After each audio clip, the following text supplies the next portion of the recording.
Telangana assembly సమావేశాలు రేపటి నుంచి ప్రారంభం కానున్నాయి. ఉదయం 11:30 గంటలకు అసెంబ్లీ ప్రాంగణంలో నూతనంగా ఏర్పాటు చేసిన తెలంగాణ తల్లి విగ్రహాన్ని గవర్నర్ శివప్రతాప్ శుక్లా, సీఎం రేవంత్ రెడ్డి, మండలి చైర్మన్ గుత్తా సుఖేందర్ రెడ్డి, స్పీకర్ గడ్డం ప్రసాద్ కుమార్ సంయుక్తంగా ఆవిష్కరించనున్నారు.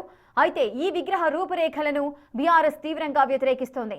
విగ్రహావిష్కరణ అనంతరం 11:45 గంటలకు గవర్నర్ ఉభయ సభలను ఉద్దేశించి ప్రసంగించనున్నారు.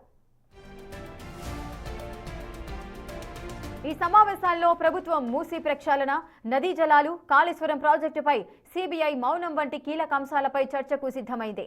వీటితో పాటు గిగ్ వర్కర్ల కొత్త చట్టం, నూతన విద్యా విధానం, సోషల్ మీడియాపై కట్టడి వంటి అంశాలను సభ ముందుకు తీసుకురానుంది. మరోవైపు ప్రభుత్వ విధానాలను ఎండగట్టేందుకు ప్రతిపక్షాలు వ్యూహాలు సిద్ధం చేసుకోవడంతో ఈ సమావేశాలు వాడివేడిగా సాగడం ఖాయంగా కనిపిస్తోంది.